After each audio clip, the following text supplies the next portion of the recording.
बिस्मिल्लाहिर्रहमानिर्रहीम। अस्सलाम वालेकुम। मैं हूं शाहिद नज़ीर और आप देख रहे हैं मेरा यूट्यूब चैनल मेरे संग। वो शातिर था, इंतहाई ज़ालिम था, जीनियस था, मनसूबा साज था, अजियत पसंद था और करिश्माई शख्सियत का मालिक था, लीडर था। और सबसे बढ़कर ये कि वो जो बन गया वो नहीं बनना चाहता था, वो एक मुसव्वर बनना चाहता था और दुनिया को अपने फ़न पारों से महजूज करना चाहता था। लेकिन उसके हाथों ने बंदूक थाम ली और फिर एक ज़माना उसके इंतकाम की आग में जलकर राख हो गया। एटम बम से लेकर फ़ज़ाई बमबारी तक हथियारों के डिज़ाइन उसी की लेबॉर्ट्री में तैयार किए जाते थे। हिटलर कौन था? दुनिया उसके नाम से क्यों डरती थी?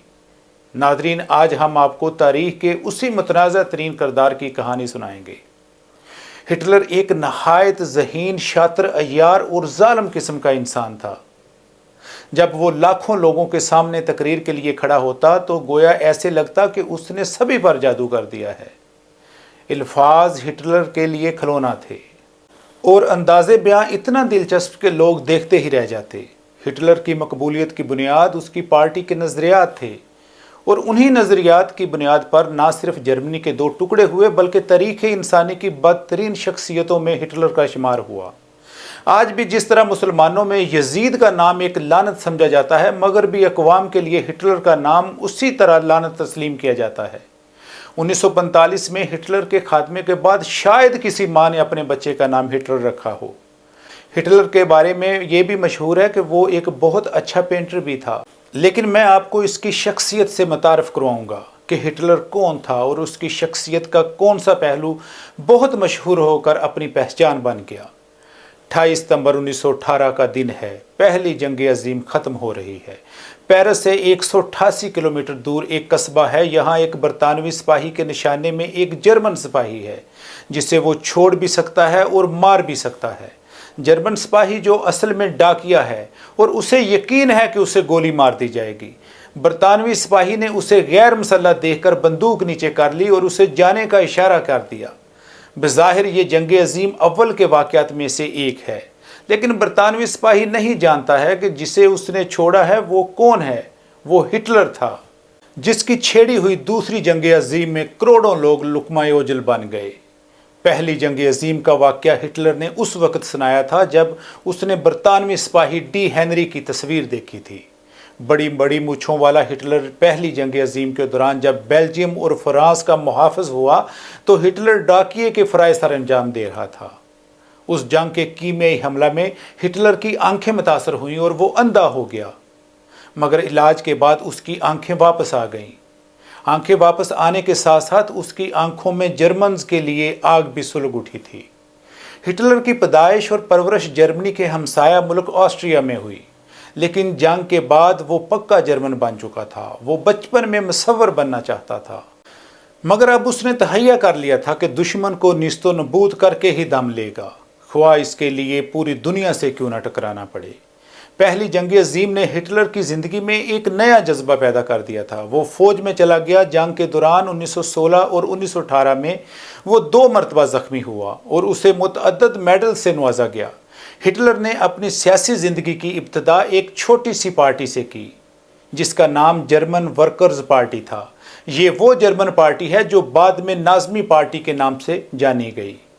ये पार्टी पहली जंग अजीम में शिकस्त खुर्दा शहरियों और फौजियों ने बनाई थी, क्योंकि पहली जंग में बरतानिया और फ्रांस ने जर्मनी से वो इलाके छीन लिए थे जो सदियों से उसकी सल्तनत में शामिल थे।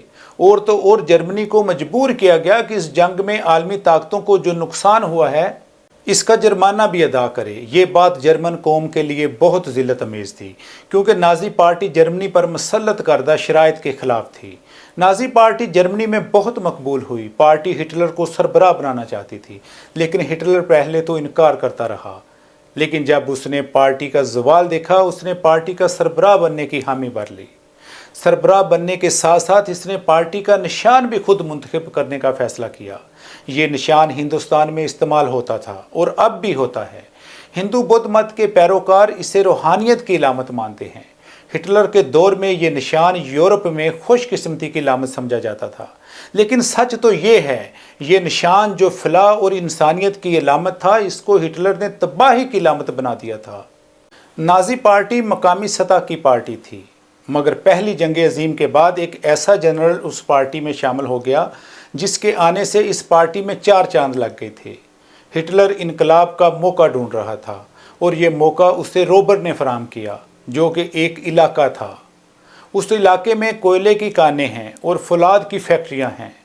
जर्मनी जब आलमी ताकतों को जुर्माने की रकम फराहम ना कर सका तो फ्रांस और बेल्जियम ने 1923 में रोबर पर कब्जा कर लिया। क्योंकि ये सनती इलाका था, फ्रांस और बेल्जियम अपनी रकम इससे वसूल कर सकते थे। जर्मन हुकूमत ने ऐलान किया कि मजदूर काम करना बंद कर दें और हुकूमत इन्हें घर बैठे तनख्वाह देगी। लेकिन ऐसा उस वक्त मुमकिन था जब हुकूमत के पास पैसे हों। नतीजा ये निकला कि जर्मन हुकूमत ने धड़ाधड़ नोट छापे और इससे जर्मनी की करेंसी की कीमत बहुत गिर गई। इतनी गिर गई कि डबल रोटी की कीमत लाखों में हो गई। लोग एक डबल रोटी के लिए थैला नोटों का भरकर लेकर जाते। हिटलर के पास 2 रास्ते थे। जर्मनी में कोयला वाफर मकदार में मौजूद था जिससे मसनूई तेल बनाया जा सकता था। दूसरा तरीका ये था कि तेल के ज़खायर रखने वाले ममालिक को फतह कर लिया जाए, जैसा कि अमेरिका ने इराक और लीबिया को फतह करके किया। हिटलर ने मई 1940 में फ्रांस पर हमला कर दिया और कब्ज़ा कर लिया।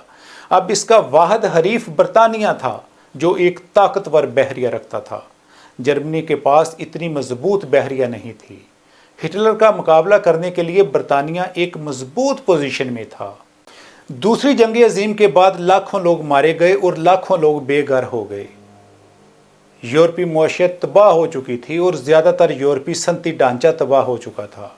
सोवियत यूनियन भी बहुत ज़्यादा मुतासर हुई थी। दूसरी जंग अजीम में जर्मनी बरतानिया को शिकस्त देने में कामयाब ना हो सका।